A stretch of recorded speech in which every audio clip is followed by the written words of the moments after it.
Welcome to Pullback. I'm Kyla and I'm here with my friend Kristen. Hello! Trying to be a good person can be overwhelming in our complex global marketplace. In this podcast, we try to make it a little easier by looking at the details behind consumer movements, product labels, and ethical lifestyles. Each episode, we challenge ourselves to try something new in ethical consumption, and then we tell you what we learned, fuck-ups and all. This episode is going to be a little bit different, though. I think everybody maybe has heard, I don't know, Kristen, if you know, but we are experiencing a pandemic right now. What? I don't know if you know, but I was just released from like German Big Brother, so.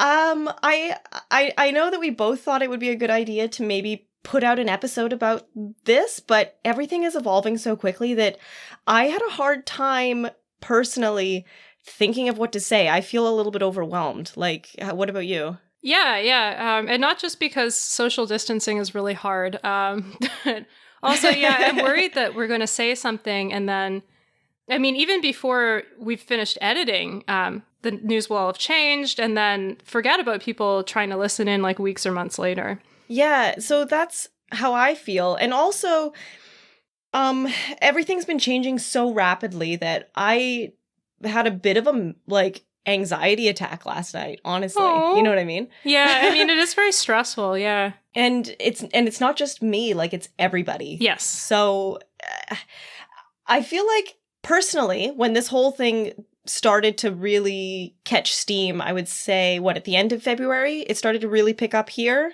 in the news cycle and everyone's starting to worry a little bit more. I was a lot more flippant about it. I was a little bit snotty. I was a little bit I was one of those people, it's it's just the flu, whatever. Why is everyone freaking out about it?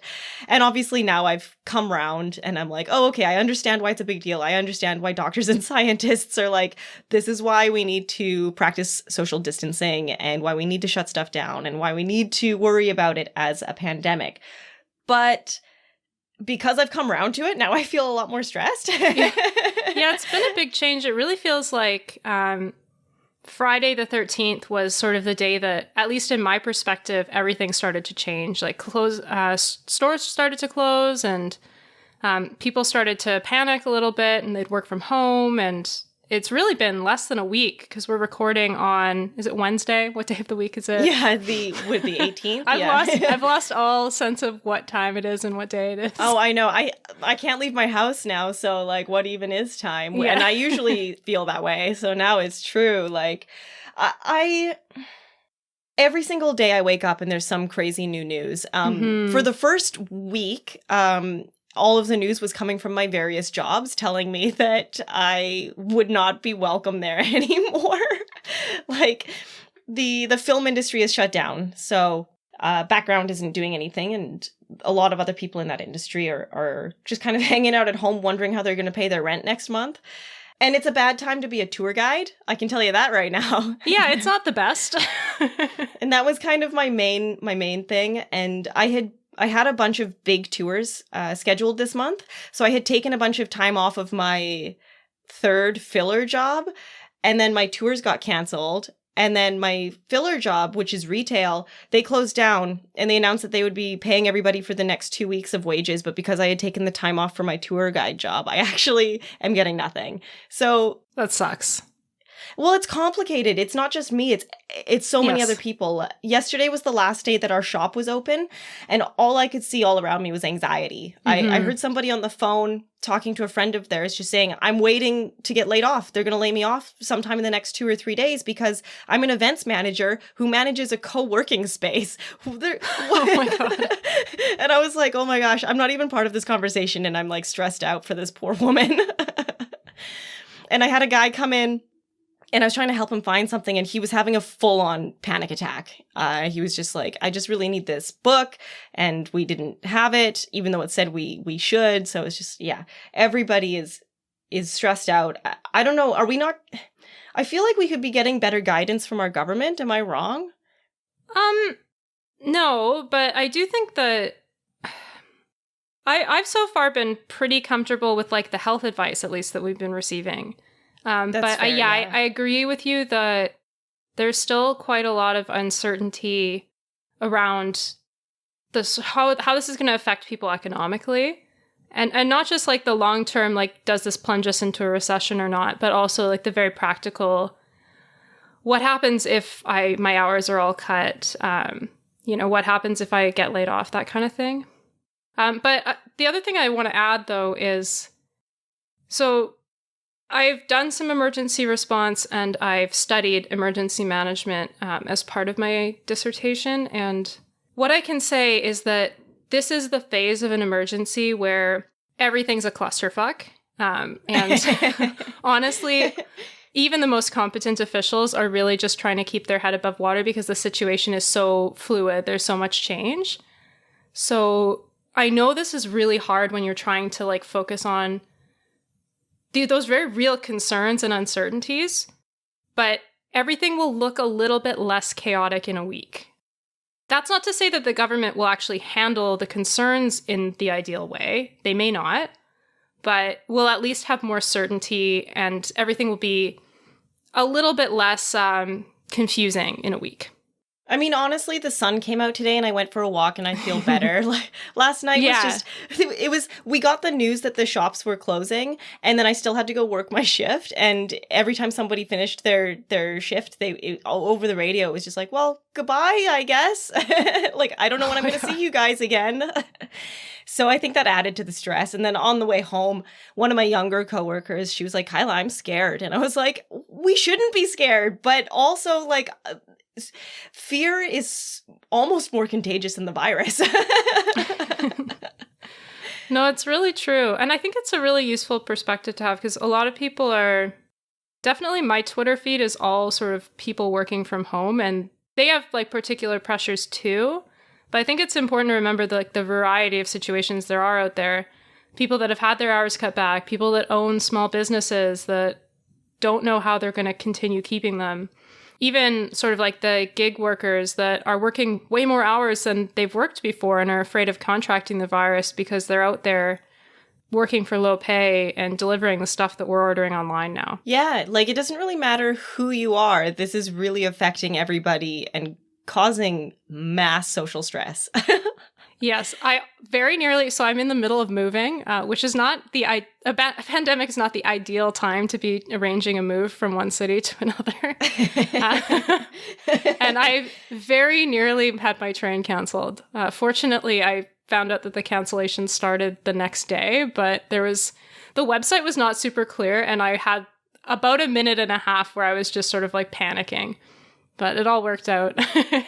I think a lot of the stress of all of this is just how quickly everything is changing and how it feels like I don't trust the information that I'm getting because the information that we're getting has been changing from day to day. So like, First it was like, well, this tour is canceled, but the other tours are going to still go forward. And then 2 days later, actually all tours are canceled for the next 2 months. Or like, the store's not going to close. Everyone's going to be fine. Don't worry. We're not going to close until the government tells us to. And then like 3 days later, just kidding. Actually, we're going to close because honestly, it's the right choice, but the mishmash of different contradicting information that we're getting is, I think, adding to the stress. And it's hard because like nobody knows what the right thing to do is. So it's not like I can really blame them for not knowing what to say. Mm-hmm, yeah. But that doesn't make it any less frustrating or stressful. And I think that's true of everybody. I think everybody's stressed out from the evolving situation. It's hard to follow. Yeah. Yes. And I think as well, now that workers that are working from home are like, in some cases, into their second week now of doing that, being in close quarters with family members, that can also be another source of stress. And those feelings are really real. And you sort of have to give yourself permission to feel them. But what I would say is try to keep a routine to the best extent that you can, because people are really that can help to ground you in a really good way. Remember to take time to enjoy things, whether that's going for a walk outside and just staying 2 meters away from people, or if you like going for a bike ride, I rescued my bike today right before the Mech closed, and so I'm planning to hit up some trails, or even I guess people have probably binged their share of Netflix already, but enjoying food that you like, that can really help you to be resilient mentally in what may be a long disaster. Yeah, and I feel like I've been talking to a lot of my family and friends, and I feel like a lot of the frustration is that I think a lot of people still don't understand why everything is shutting down, why we need to close borders, why we need to work from home. A lot of the feedback that I'm getting is still very much like, well, it's just a flu and it's less lethal than X, Y, or Z, and we're overreacting. And it's like, well, maybe we're overreacting, but wouldn't it be better to like overreact and be wrong than to underreact and be wrong? Yeah, and I mean, I'm sure lots of people have heard the term flattening the curve lately. It's been something that authorities have been trying to really get out there. But part of the reason that we're taking such drastic measures is to try to make sure, first of all, even though COVID-19 is less lethal than some other diseases, it's very contagious. So trying to make sure that you don't have thousands of deaths in Canada like there have been in other countries. And then secondly, that if we do have lots of cases of coronavirus 19, that our healthcare systems aren't overwhelmed. So giving them time to adapt, making sure that we sort of spread out the cases so that there isn't a shortage of beds and ventilators, because that means that people die that don't need to die. And I think that's just, if you're frustrated with the limitations that have been placed on your life, that's fair. That's totally valid. And it's up to the government to provide some relief to you from that. And if they don't, then it's okay to feel frustrated with that. But on the other hand, what you're doing is it's good for vulnerable communities around you. So you're helping to prevent like your mom or your grandma from dying. Just think about it that way. So I think what we had planned to do was we each identified 3 champions and 3 problems with COVID-19 as the pandemic sort of rolls out. And I think we were going to do the sandwich technique. So start with positivity and end with positivity. So do you want to start with your 3 champions? Yeah, sure. So when you rolled this kind of, I guess, challenge out to me as a suggestion for this bonus episode, you left it purposefully vague, hoping that we wouldn't choose the same 3 champions and bad guys. We probably will. But. Yeah. So I actually came up with a few champions. I would like to, I guess, recognize all the companies who shut down like pretty much right away while still paying their workers. Whistler, Patagonia, Apple, Lush. Yeah. Anybody who was looking after their workers and their customers by trying to, the best way to social distance is to not invite people into your store if you're not an essential service. So, shout out to those guys. And the same goes for prisons and retirement homes canceling visits, because the last place you want an outbreak is a retirement home, a prison, or a cruise ship. I can tell you that right now. Yes. And actually, this is a problem that I forgot to identify, but emergency shelters. Yeah. Quebec announced yesterday that they're like, yeah, if floods happen, we're obviously not doing emergency shelters because waves at coronavirus. And so they're basically saying municipalities, you have to start identifying university dorms and hotels right now in case we have flooding. But almost nowhere else is doing that yet. Anyway, sorry, not to jump on your champions. No, but that's a really good point. But yeah, shout out to all of the companies that just decided to do the right thing. And also, of course, I think some champions that deserve... I'm sure that you would mention this too, but the doctors and nurses and everybody who's working the front lines and have to like be exposed to this. Actually, in the UK, the NHS called up my friend's mum, who is 70 and a retired nurse, and we're like, hey, do you want to come back to work? And she's like, I have a pre-existing condition and I'm 70. No, I don't want to come back to work. And I know you only told me to name like 3, but I kind of counted the shutdowns as 1, the doctors and nurses as 1.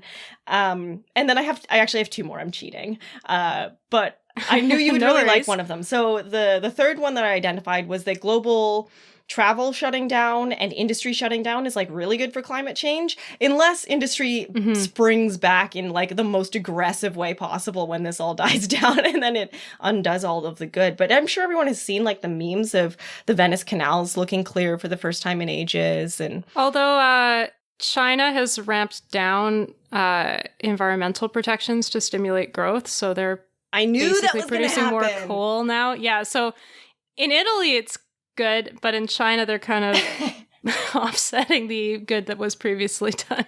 That's what I was reading, is that it looks good right now, but it might just be a slingshot that we're on the back end of, like. But I do have one other really good champion, and that's a brewery in the United Kingdom called Brewdog. They started manufacturing hand sanitizer, and they're supplying it for free to hospitals and frontline workers. That's amazing. I knew that was something you would like. Yeah. I was like, Kristen loves breweries. I do love breweries. Everyone that listens must think I'm such a lush. But yeah, Brewdog, my friend in the UK told me about that, and I thought it was such a nice story that I added them to my list of champions. Nice. Yeah. What about you? Okay. So the first one that I have is economic rights for wage workers. That's a problem. So the UN today estimated that COVID-19 could push 25 million or more workers into unemployment, underemployment, and working poverty. Kyla raises her hand. Yeah. We're going to be monetizing this podcast pretty quickly. Buy our t-shirts. So overall, they estimated that workers stood to lose $3.4 trillion in income by the end of the year. And I think that this crisis is really underscored how little protection a lot of wage workers have. So that can be stuff as basic as sick leave, right? Like that is not something that's guaranteed in most Canadian provinces. Only Quebec and PEI require paid sick leave.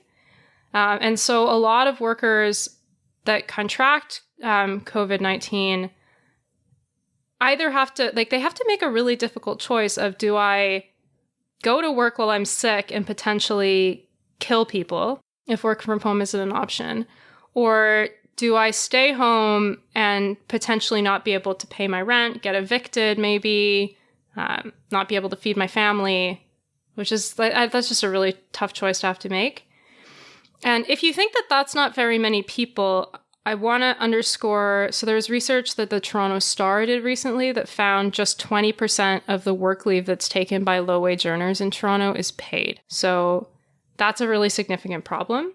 And then you add to that the fact that most retail shops have closed. Sorry, Kyla, you were going to say something. No, and I was just going to say, like, even if now the government has rolled out EI for people who contract the virus, but EI is half of your wages. It's 55% of your earnings. If you're a minimum wage worker, minimum wage is already so far below what the living wage is. In Vancouver, the living wage is $19 an hour and the minimum wage is $13.85. So can you tell me how a person who is out of work with coronavirus is supposed to survive on, what, $8 an hour wages? Like, and most of the time you're not getting full time when you're making minimum wage. Yes. Yeah. So that's a really big problem that I guess we'll see what some of the more of the details are of the aid package that was just announced today. But I don't think that it's effectively addressing that problem. So that's problem number one for me. Problem number two for me is also about labor. So it's about independent contractors and gig workers, which are, independent contractors is sort of like a wider term for people that are sort of self-employed. But gig workers are sort of more specifically the people that are working for generally low wages for gig economy companies like Uber, Lyft, Foodora, and Skip the Dishes.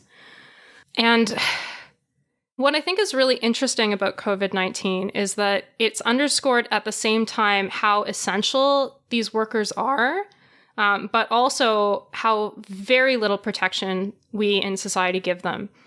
So gig economy companies claim that gig workers aren't their employees, but rather they're independent contractors, and they use that as a way to not have to provide them the same protections that they do for employees. So that includes like economic protections, but it also includes stuff like making sure their work environment is safe, which in a pandemic is something you really fucking want, you know? Yeah, you don't want the guy who's delivering your Skip the Dishes to be sick with coronavirus, right? Like, yeah, but I mean, more so for them, right? Like, it's way more of a risk for the food deliverer that they're going to contract it from dealing with, like, they're seeing a lot more people than you know. You just answer the door and you talk to one dude. They have to go to 100 doors a day now, right? Yeah, and like, unless he sneezes on you in the course of your interaction, which seems super unlikely, like, you can just wash your hands after you pick up the package and you're fine. You know, maybe wipe down the outsides. So it's really easy for you to manage your risk. But this guy who's got to go out and deliver lots of packages to lots of different people and be in public spaces and probably be on public transport. And handle cash. Yeah, and just touch all kinds of things that other people have touched. Like, it's really high risk of contracting the virus. And so I do want to highlight that there's been some movement to change the status of gig workers. And hopefully this will be sort of a catalyzing moment for us to realize that they are employees and Uber should have to treat them as such. But right now, these cases are kind of still going through the courts. Some Uber drivers in Ontario tried to join a union, and we will see whether they're allowed to do that. They joined the United Food and Commercial Workers Union, so it remains to be seen whether that will be allowed to continue, whether they can unionize or not. But hopefully good things are on the horizon. That'll be interesting to see. So there are some other problems with the social protection. So first of all, most gig workers don't have access to federal benefits like EI. And the aid package that the government announced does include independent contractors. So that is a really good thing, but we'll wait to see whether it's actually sufficient. The other thing is that by definition, there's no sick leave or economic leave for these workers. So again, that same choice of do I go to work sick or do I stay home and lose my income? It's a really big problem. And at the same time, there's a higher demand for many gig worker services as a result of coronavirus. So we'll see. One of the things that I thought of while I was sort of thinking of the problems was this ethical question of should social distancing include online ordering from like both a health and an ethical perspective. And that's first because ordering online increases the risk that deliverers will contract COVID-19. And actually delivery workers are among the highest risk of contracting the virus. They're sort of right up there with health workers because they're contacting so many people. There was a good quote that I found in one of the articles I was reading, which is that delivery people are braving a germ-filled world when people of means would rather not, which I think just sort of underscores the courage that it takes, even though for many of these people, there's not really a choice. But it really, delivery workers deserve our reverence right now. And on the other hand, there's this tricky question of like not ordering hurts workers too, because then it cuts into their income, right? So these aren't people that have like an hourly wage guaranteed to them. So there was an ethicist called Carissa Valise who she said the following about the ethics of ordering. Society always relies on a minority of people to carry out risky or unpleasant jobs that not everyone is willing to do.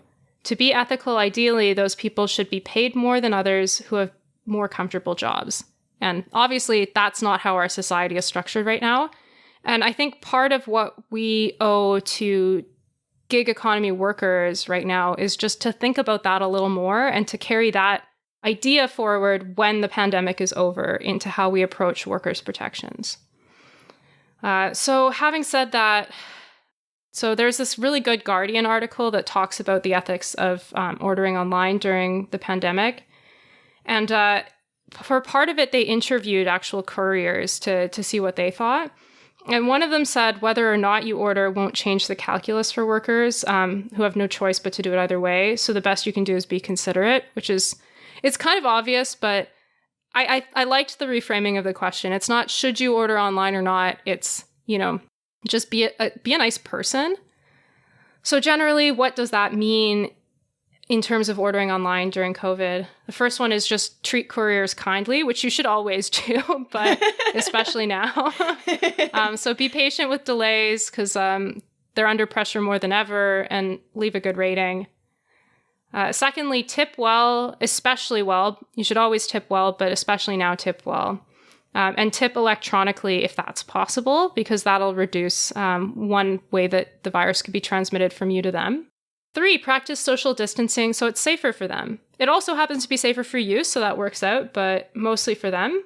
If you're going to order online, health specialists recommend leaving food, that the courier leave the food at the door, and that way, you don't have physical contact. But you can also sort of just be at a far distance from one another if you want to see the person face to face, if that's something that's important for you. Next, convey your ethical concerns to the companies that you're ordering from. Ask if workers' jobs are being made as safe as possible and if they can take sick leave. If you decide to boycott, let those companies know why you're boycotting, otherwise it doesn't really have an impact. And lastly, try ordering from a local business. So I'm going to give, even though this is the depressing part of the conversation, I'm going to give a nice shout out.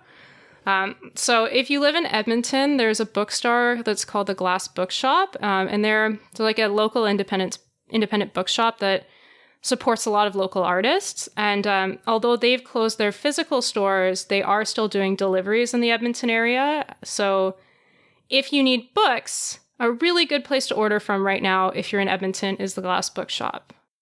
And likewise, if you're ordering food, try ordering directly from the restaurant rather than using Uber Eats. So that was my second problem. My third problem is refugees and temporary foreign workers. So the problem, as I framed it, was basically with governments around the world closing their borders, what happens to refugees and temporary foreign workers? So that question is sort of, the temporary foreign workers question is kind of up in the air right now. So there's a lot of uncertainty about whether temporary foreign workers will be allowed in, and that could be potentially a really big problem for our food system. So March and April are really busy months because the snow is starting to melt, and farmers want to get seeding. So it's definitely on the government's agenda right now, and one suggestion is to allow temporary foreign workers in for agricultural jobs and to quarantine them. But it's uncertain whether that's going to happen or not. And just to give you some context, there are 140,000 temporary foreign workers that work in Canada's agricultural sector alone, and that doesn't include food processing. So it is a lot of workers. The other thing is that we're in a pandemic, and temporary foreign workers who are part-time or between contracts often don't have medical coverage in Canada, which seems to me like a really big problem, not only in a pandemic, but generally. The other side that I want to just quickly mention is refugees. So I mention this just because we're starting to see a really shitty debate on Twitter about whether to turn back asylum seekers at the Canada-US border now that the border is closed to non-essential travel. So far, the government is not barring irregular asylum seekers, and I think that's a really good thing. But I really wish that I didn't have to see people on Twitter arguing that asylum seekers didn't have rights. So fuck those people. Asylum seekers are fleeing really shitty circumstances. They should be allowed in. Anyway, those are my 3 problems. I mean, yeah, those are really good ones. The asylum seekers one I didn't even think about. Although I did see that the Trump administration is talking about even stricter border controls at the Mexico border. And I mean, they didn't say this, but it sounded like they were like even stricter, like unprecedented measures. And I was like, are they going to just start shooting people at the border? Like, what does that mean? You know what I mean? Like, it's already super strict. Yes. Yeah, not to mention the people in detention camps right now. That can't be good in a pandemic. Yeah. I mean, it's not great in normal circumstances. No. Yeah, I didn't mean to sound whiny earlier about my own situation. I was just trying to use it to illustrate that because I'm a part of like 3 different industries and they've all shut down, I just feel like I can relate to a lot more people because I'm like, oh, it's everybody's affected by this.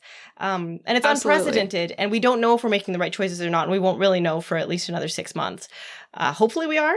It would be nice to know that society didn't stop for nothing. Although, I don't know, I'm all about society stopping as long as something better comes out the other end of it, which hopefully it does, although that slingshotting climate change thing is going to be... You know what? I was reading about how this is going to affect climate change, and it's going to be interesting. The airlines are asking for bailouts, and it would be really cool if, before the government gave those to them, they imposed restrictions on emissions.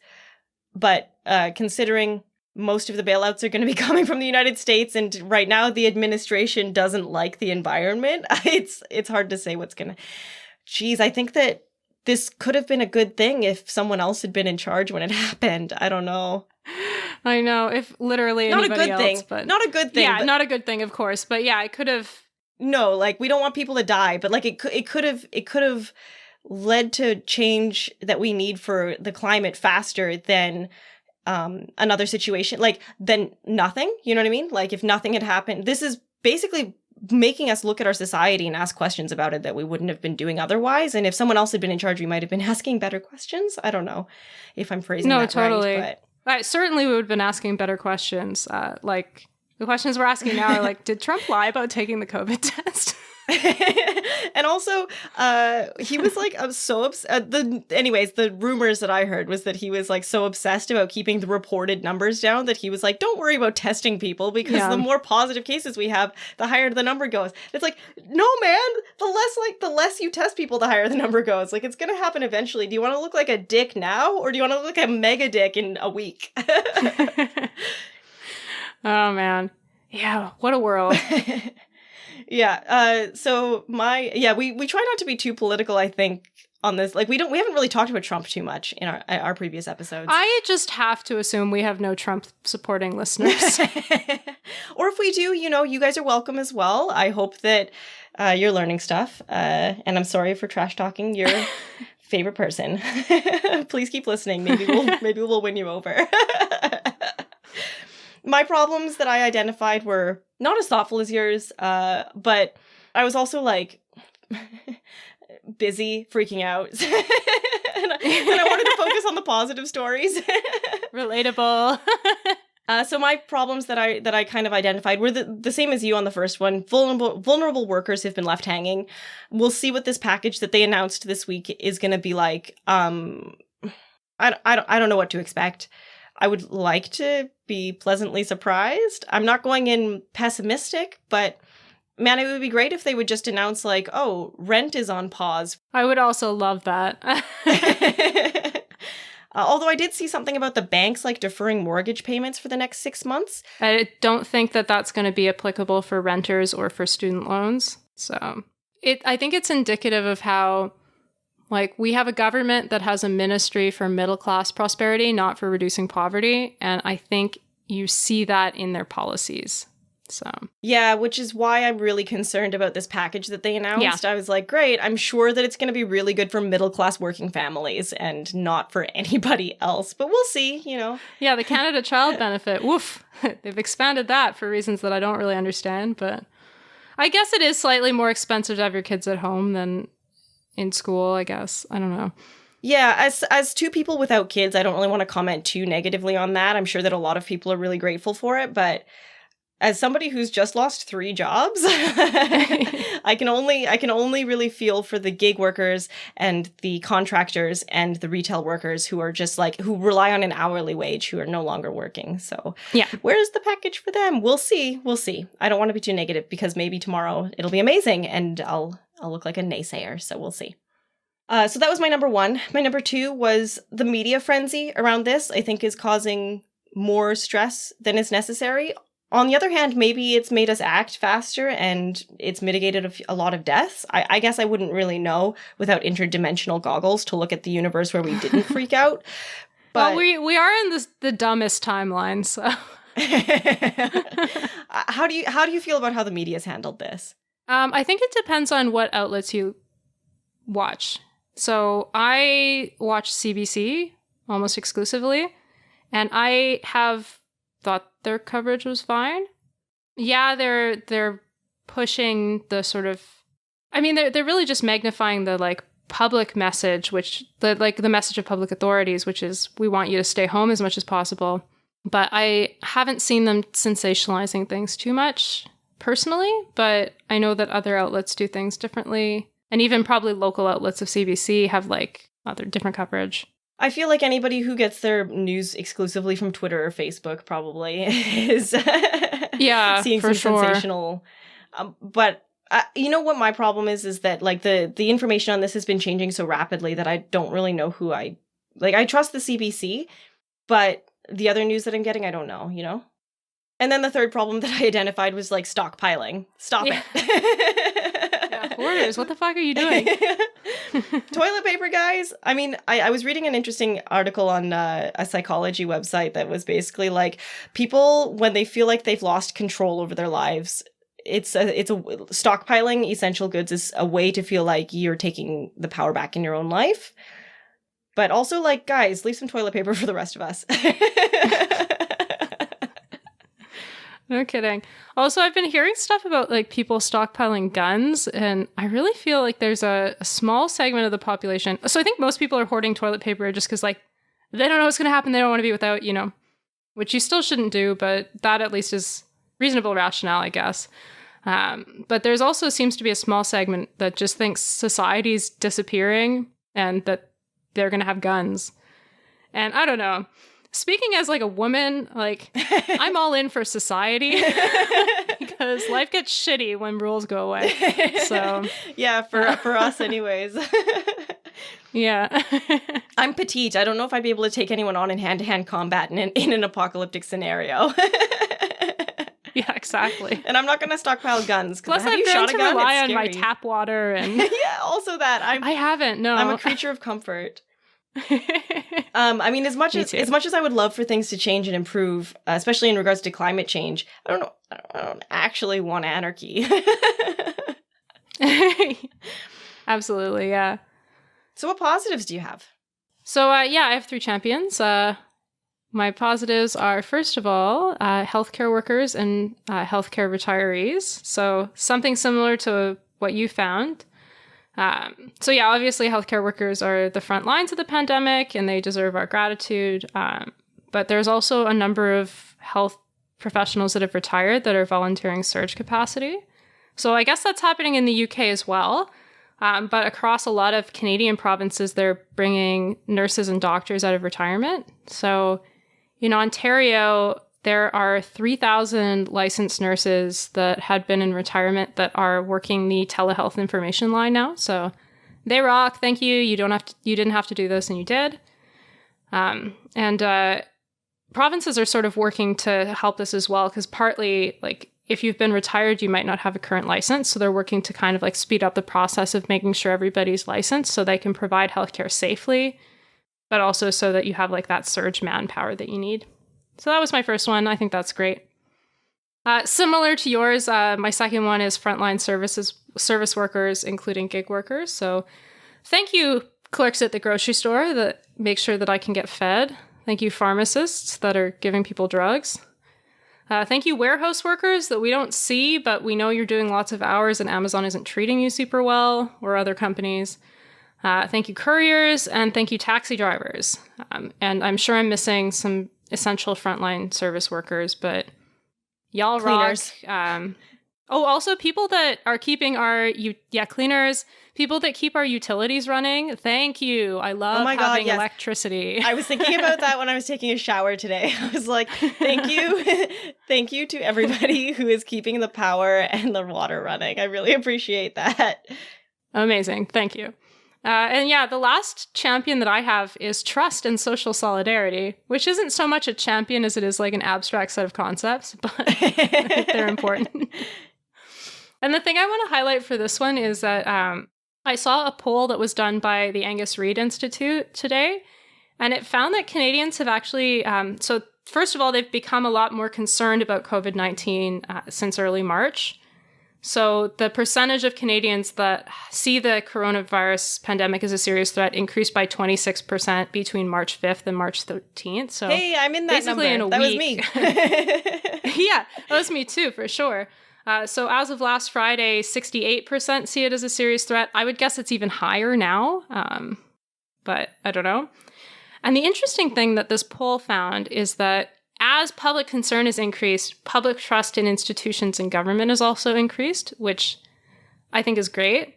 So if you were to guess like how many Canadians generally trust the government's information on COVID-19, what would you guess?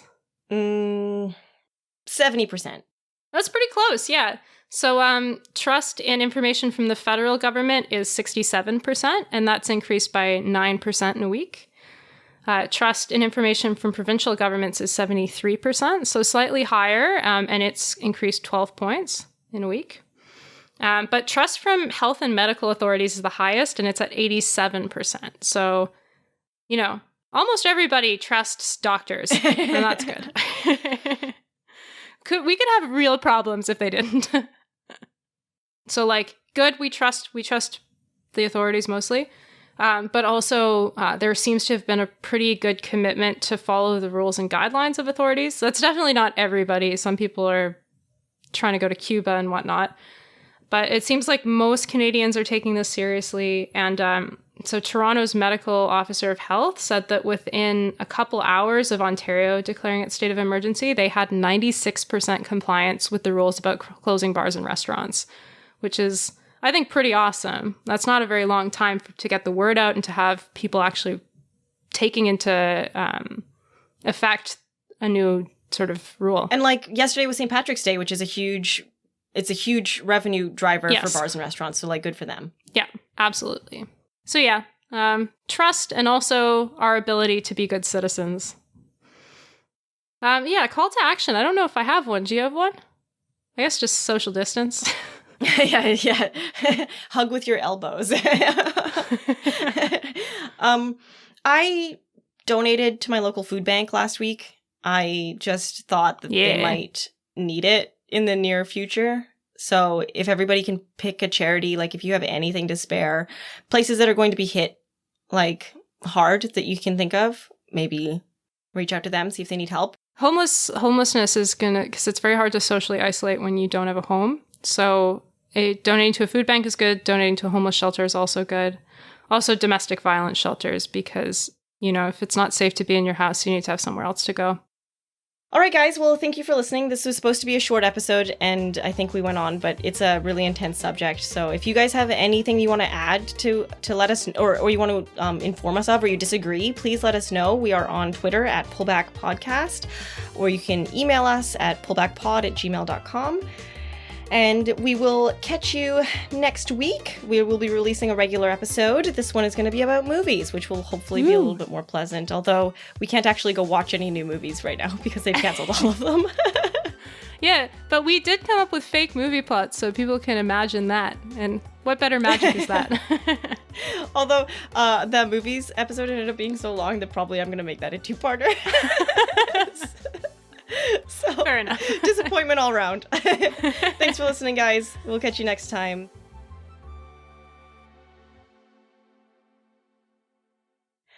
Apparently, he says he's taken the test, but it really seems like he doesn't dodgy. know how the test works.